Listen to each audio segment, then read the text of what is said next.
Casting couch तो हर जगह है, हर एक के साथ हुआ। तो आपके साथ कभी जिंदगी में कोई कास्टिंग काउच नहीं हुआ? अगर आप करना ना चाहो ना इस सारी चीजें तो आपके साथ होंगी नहीं। नहीं, लेकिन सीधी सी बात है। नहीं, अप्रोच तो कोई करता ही है ना, अप्रोच तो करे ही। नहीं नहीं नहीं नहीं नहीं, Never ऐसा नहीं approach you? होता है। नहीं, उनके मन में होता होगा कुछ, लेकिन मेरे मुंह पे इस तरह से ऑब्वियसली कुछ मुंह पे बोलने की किसी की हिम्मत नहीं। Because I was a Miss India, I was a Miss India Universe, I was not some normal girl. मैं हमेशा से मेरा जो ये एटीट्यूड है ना आज का डेवलप नहीं है, मैं हमेशा से ऐसी थी। मैं बचपन से ऐसी हूँ, मुझे जो चाहिए होता है वो मुझे मिल जाता है और मेरे तरीके से मिलता है। मेरे बचपन से मेरा एक डायलॉग है, इट इज ईदर माई वे और द हाईवे। क्योंकि इंटेलिजेंस इसी को कहते हैं, राइट। इंटेलिजेंस इसी को कहते हैं कि किसी दिशा में आप जा रहे हैं, किसी डेस्टिनेशन में आप जा रहे हैं, उसका सिर्फ एक रास्ता नहीं होता है। राइट।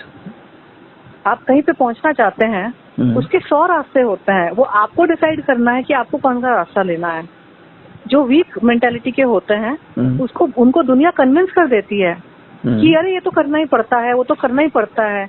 मैंने भी सुनी है ये बातें, मेरे को डायरेक्टली नहीं बोली, लेकिन इनडायरेक्टली लोग जब इंडस्ट्री में बातें होती है तो कान में तो बातें आती है। लेकिन मैं कान में वो बातें भी नहीं लेती हूँ जो मेरे morals and principles and values and upbringing को सूट नहीं करते हैं। और क्योंकि बचपन से आई वाज अ स्कूल टॉपर, बचपन से मैं जो सोचती हूँ वो मैनिफेस्ट हो जाता है। मैं जो चाहती हूँ किसी न किसी तरीके से पूरी कायनात उसको मेरे पास लेके ही आती है। तो ये ईश्वर की कृपा है मुझ पे। तो मेरे अंदर वो इनबिल्ट कॉन्फिडेंस है, या फिर भगवान की कृपा ही समझ लो, या बुद्धि समझ लो, सद्बुद्धि समझ लो, कि मैंने ना फालतू की चीजों पे मैं ध्यान ही नहीं देती हूँ। मैं डिसाइड करती हूँ कि मुझे क्या चाहिए, मैं कैसे जाऊंगी और मुझे कैसे चाहिए और कितना चाहिए। वो भी मेरे में है कि I am not greedy and ambitious. मेरे अंदर वो एक चीज है कि I am very satisfied with less also. अगर मेरे तरीके से काम हो रहा है तो थोड़ा भी अगर मुझे मिला ना, I am happy with it.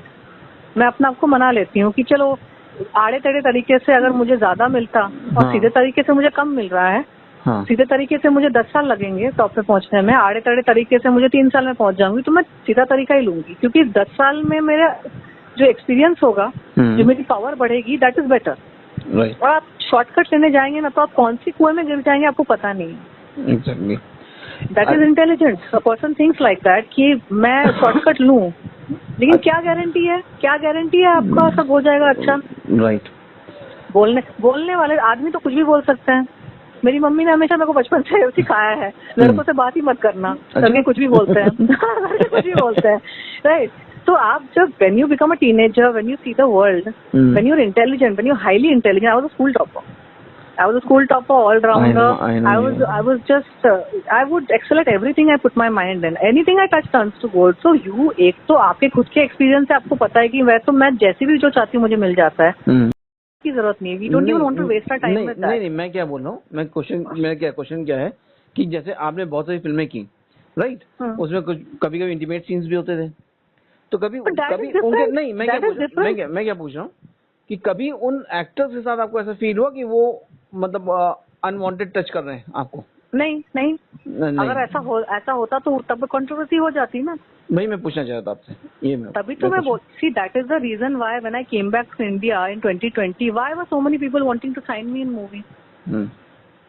ये भी देखो ना, मेरी रेपुटेशन इतनी अच्छी है कि मैं इतने सालों का गैप लेकर आई केम बैक, फिर भी people are willing to sign me in films and not only small films, I was actually in touch with some big producers also.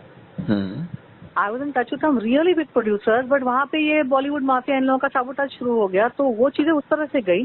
But हो सकता है फ्यूचर में हो कुछ काम। The thing is that I am a reasonable person. When a person is bad, when a person is evil, when a person is actually trying to hurt me, harm me और creepy basically, एकदम गंदा creepy इंसान, तभी मुझे problem होती है। And Bollywood films में तो ये तो कोई मंदिर का कीर्तन तो हो नहीं रहा है। It's a film medium, there is glamour, it is a glamorous medium. गाने होंगे, रोमांटिक सॉन्ग्स होते हैं, हर एक फिल्म में रोमांटिक, हर एक गाने में थोड़ा कुछ तो इंटीमेट ये होता है। All the actor actresses are doing it. तो अगर प्रॉब्लम नहीं हो रहा है उसका मतलब है कि एवरीबडी इज एक्टिंग प्रोफेशनल।